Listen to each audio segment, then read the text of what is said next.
Dear students, welcome to the next session of Design and Analysis of Algorithms Laboratory. In this session, in this video, I am going to explain you how to implement the subset sum problem using Java, which is your 11th program in the syllabus. Before going to the implementation of subset problem, so let us just recall what we have learned about subset sum problem. In the previous video, I have already explained to you about the subset problem. So here I'll just go through the solution of the subset problem uh, briefly. So the subset sum problem is the problem of finding the subset of the given set S of n positive integers. So sum is equal to the given positive integer. So as you know that in the subset sum problem, a set of elements will be given, set of positive integers will be given, and also one positive integer d will be given. We have to find the subset of the given set in such a way that when we add the elements in the subset, the sum should be equal to the given positive integer d. So for the given set of problem, there can be more than one solution. With the help of backtracking method, we can find the solutions to the subset sum problem. If we consider one example, if we take S is equal to 1, 2, 5, 6, 8, D is equal to 9, so there can be two solutions. One is 1, 2, 6. When we add all this together, we get 9. One more is 1, 8. So these are the two subsets in such a subsets for the given uh, solution given problem which satisfies the constraint, that is the sum is equal to d. So in order to solve the problem, when we solve the problem using the backtracking method, we first sort the sets element in the increasing order and then we construct the state space tree. While constructing the state space tree, we start with the root, in which root is nothing but the starting point where when no decisions are made.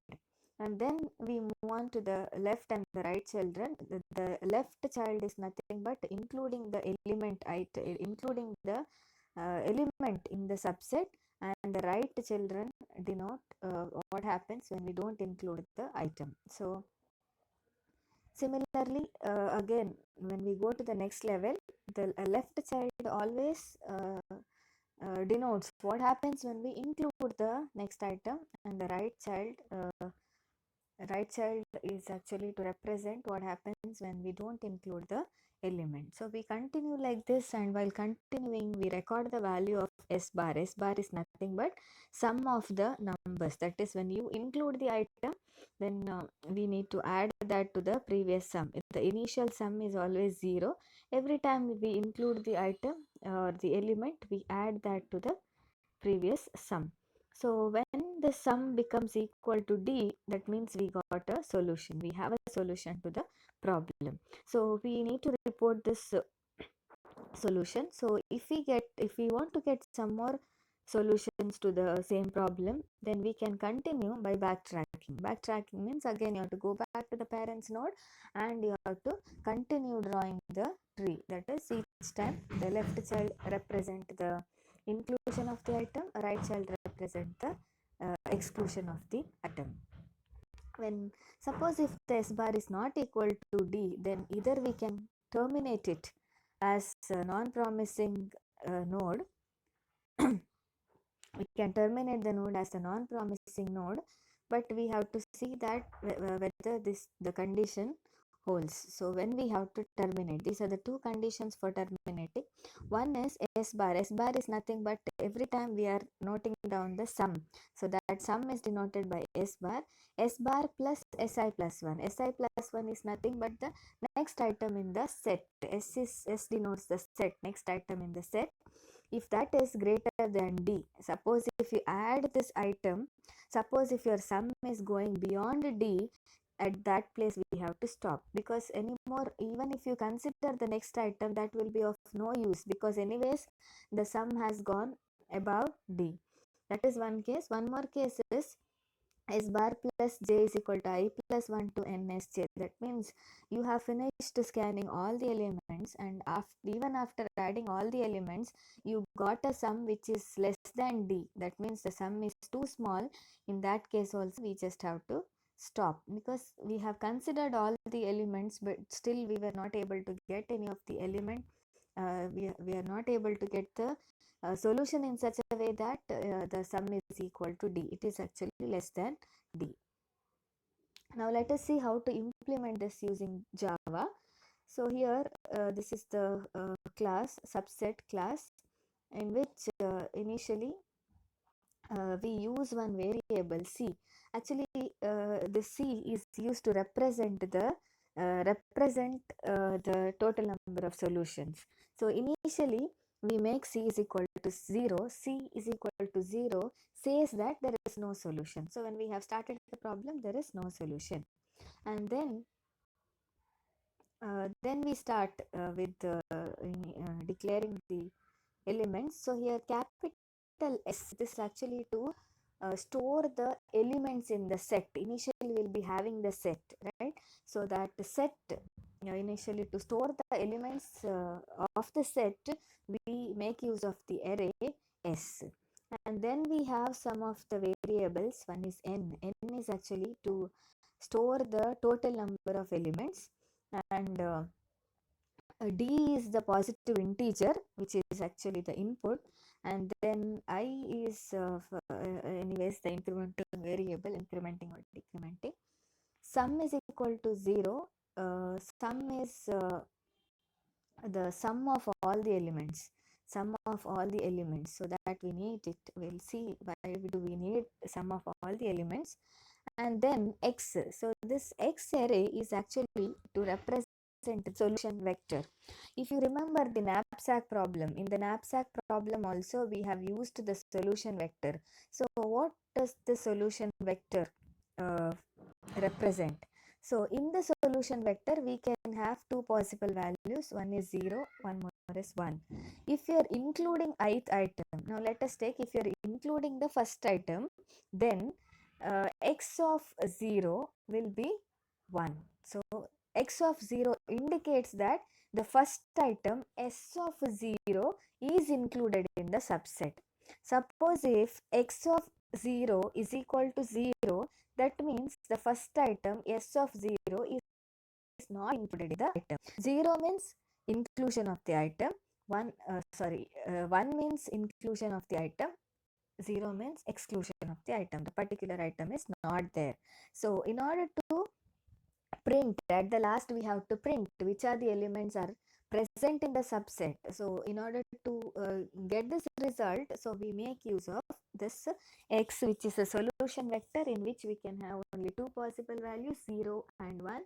0 represents the particular item is not there, 1 represents the element is present. So first thing is we have to read the total number of elements, and we have to store it in the variable n. I have not written the code here. I have just written the comment. So as per the comments, you have to write the code here. Read the total number of elements and store it in the variable n, and then read the elements. So you need to read the elements, and make sure that when you read the elements, you read the element in the increasing order, because we know that initially we need to sort the elements in the increasing order in case of the subset sum problem. So here we are not writing separate code for sorting. That is left to you. Actually, you can also sort the elements. You can read the elements in any order and then you can sort it. That is one option available.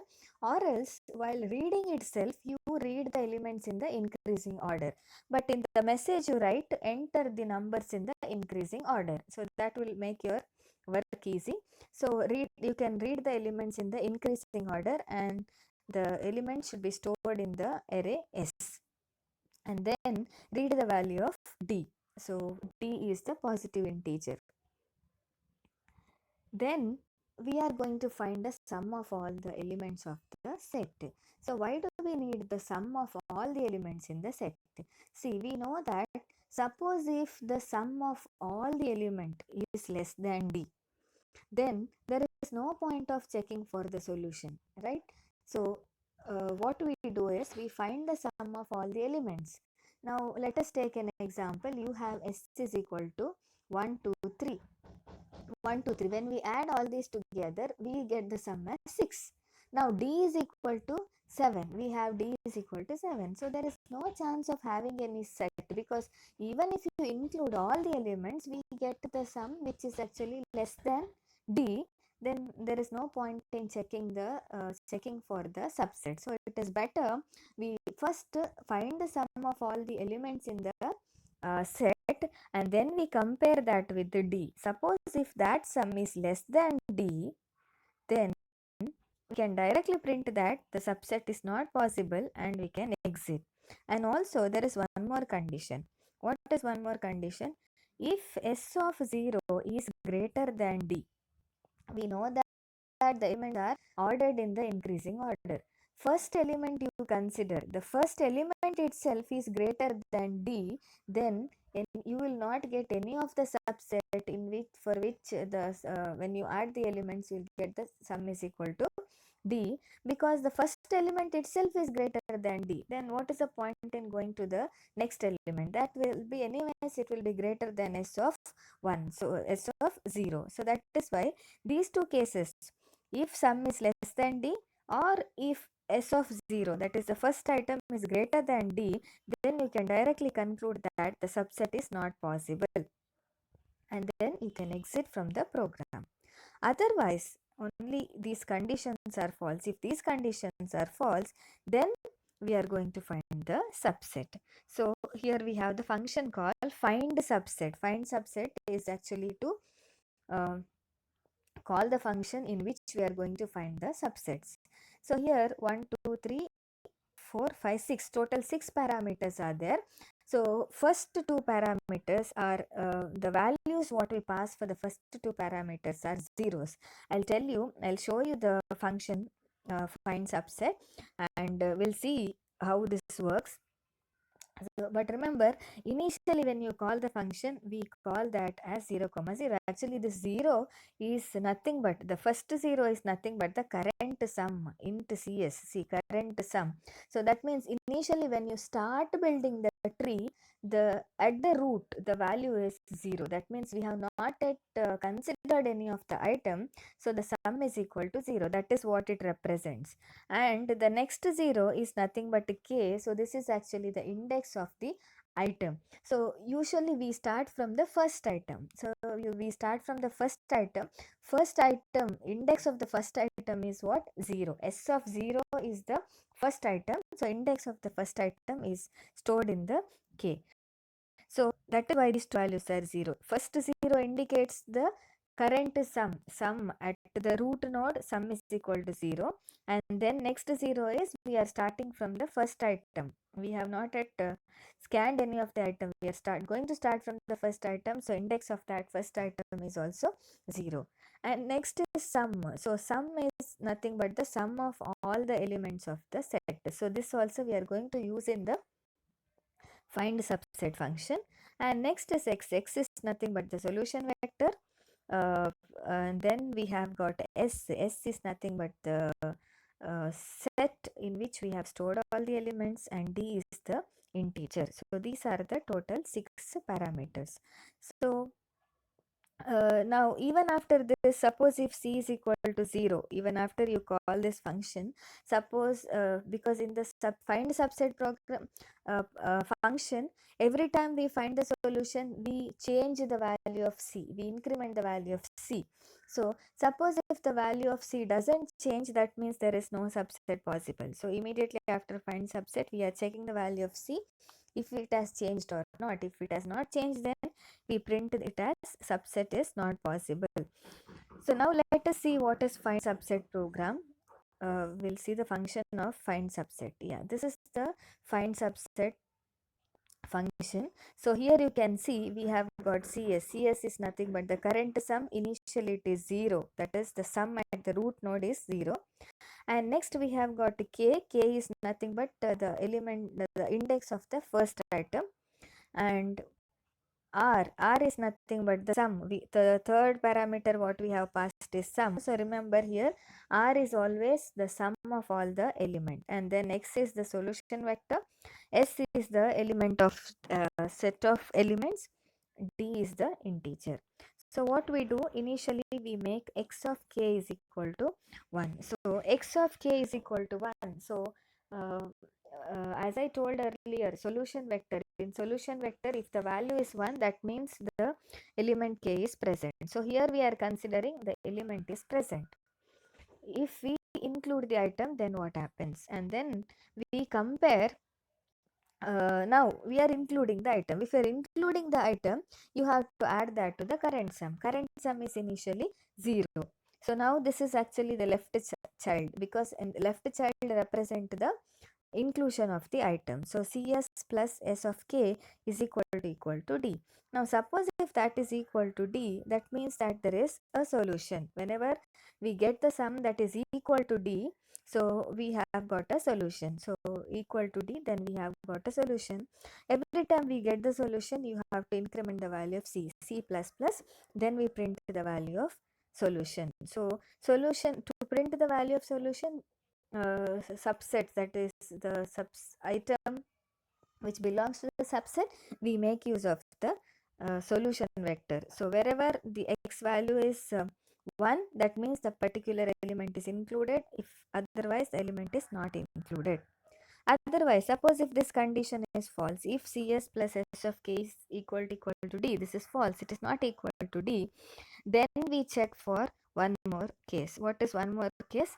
If Cs plus S of k plus S of k plus 1. S of k plus 1 is again the next item. Next item, when we add all these, if the sum is less than or equal to D. Again, if the sum is less than or equal to D, that means there is solution. If it is equal to D, yes, directly we can conclude that there is solution. If it is less than, also there is, it has got the solution. So if it has got the solution, then we have to find it. So what is the solution? Again, we are calling the function find subset. To that, we are going to pass the first parameter, that is Cs plus S of k, because we have initially made a decision that we are including the item k. Kth item we are including. So if you are including, then you have to update the current sum. The current sum becomes Cs plus S of k. And next is k plus 1. K plus 1 means one item is already over. One item, kth item we have already considered. Now we are continuing in the next item. Next item is k plus 1. And then the sum. Now the sum also. Initially we had sum of all the elements. Now we have to subtract S of k. So that becomes R minus S of k. Because one item we have already considered. Now what is the remaining sum? That is R minus S of k. Next is X, solution vector, S set, and then the D. And it's not over. Again we have to continue. What is the next condition? Condition is if, that is we are going to check for if there are any other solution, that is if Cs plus R minus S of k is greater than or equal to D, and Cs plus S of k plus 1 is less than or equal to D. So we check for these two. If these conditions are true, then we make x of k is equal to 0. So that means the kth element is not included. Not included in the solution. Now without including that element, do we have any other solutions possible? So we are again going to call the find subset method. For that find subset method, we are going to pass Cs itself. See, now here it is not Cs plus S of k. Why? Because we have not considered that item. We are not considering S of k item. So if you are not considering, you cannot add that to the current sum. So that becomes the original sum itself, that is Cs comma k plus 1. That element we are not considering, we have left it. So then we are continuing the next item. Next item is k plus 1, and then R minus S of k. Anyways, we don't want that item. We are not considering that item at all.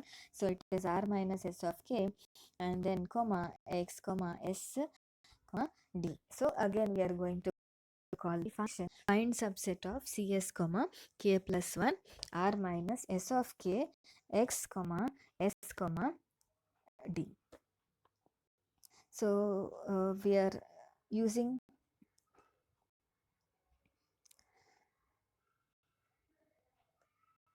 the first textbook we have used for this problem, that is subset sum problem.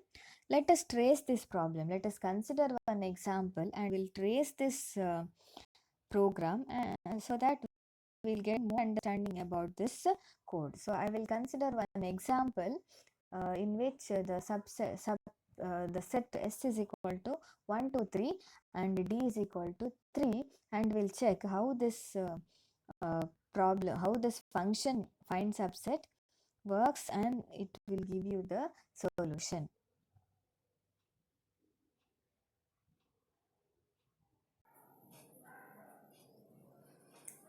So this is the tracing here. So you can see the first parameter is CS. CS is the current sum. K is nothing but the element. So what we have passed in our program, we have passed 0 and 0 in the first function call. CS is equal to 0, K is equal to 0, and this R is nothing but the sum of all the elements in the set, and then we have passed S. S is nothing but the set of elements, and D is the positive integer. So example what we are going to consider. See here actually there are data types I have not written because of lack of space. So the example what we have considered here is S is equal to 1, 2, 3. So there are 3 elements.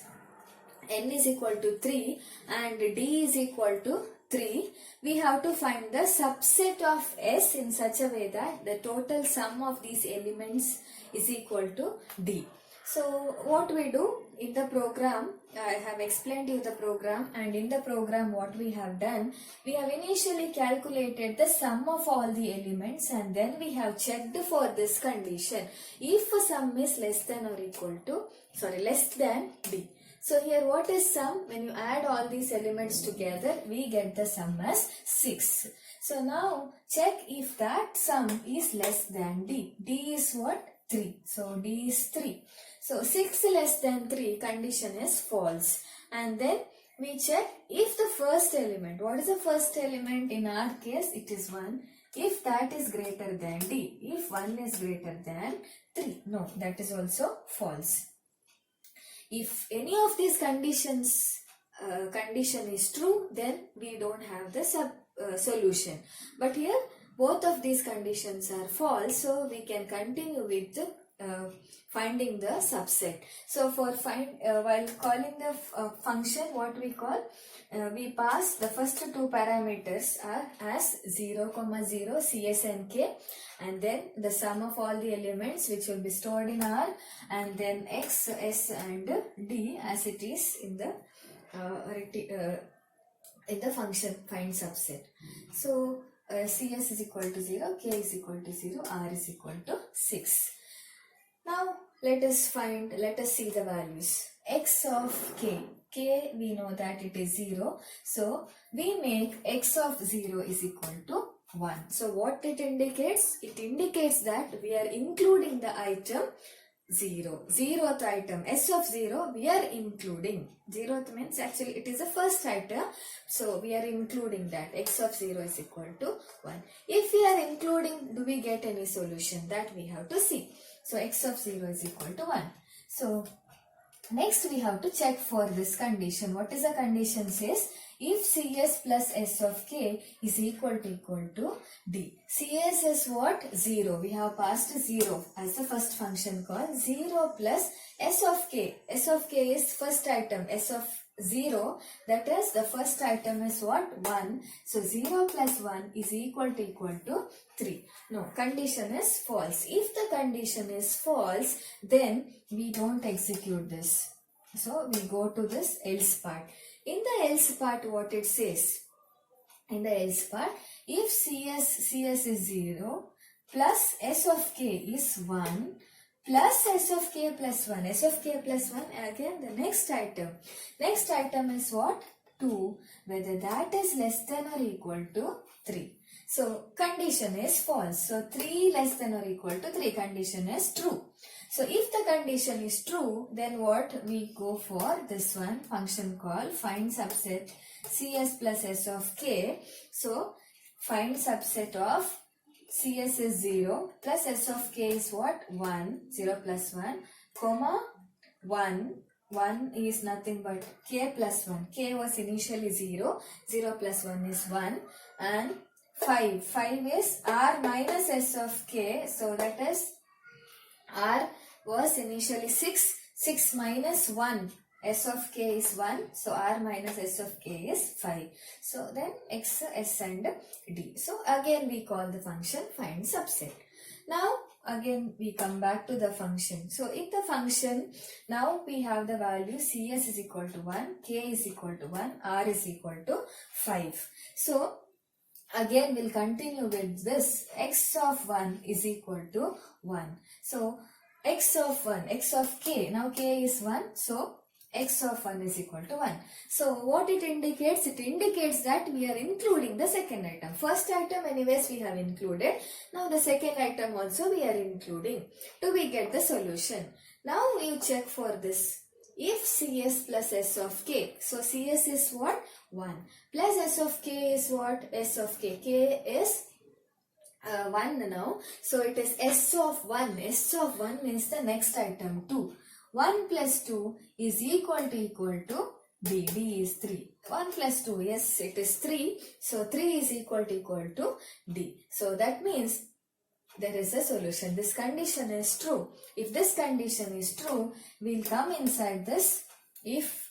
So in this if, what is there? C plus plus. So I have told you C indicates the number of solutions. Initially that was 0. Initially we have set that there is no solution.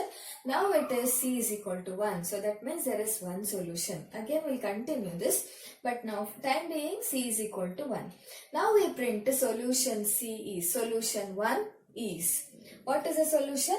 Now we have to check the solution vector and we have to print the value, the corresponding entry, what is there inside the sum. Now I is equal to 0 to k. I is 0 to k. So k is what? 1. So it is 0 to 1. For I is equal to 0 to 1. Check if x of I is equal to 1. Yes, we have set x of 0 is equal to 1. 0 is equal to 1. X of 1 is equal to 1. Both are 1. So whichever the values are 1, the corresponding values inside the set should be printed.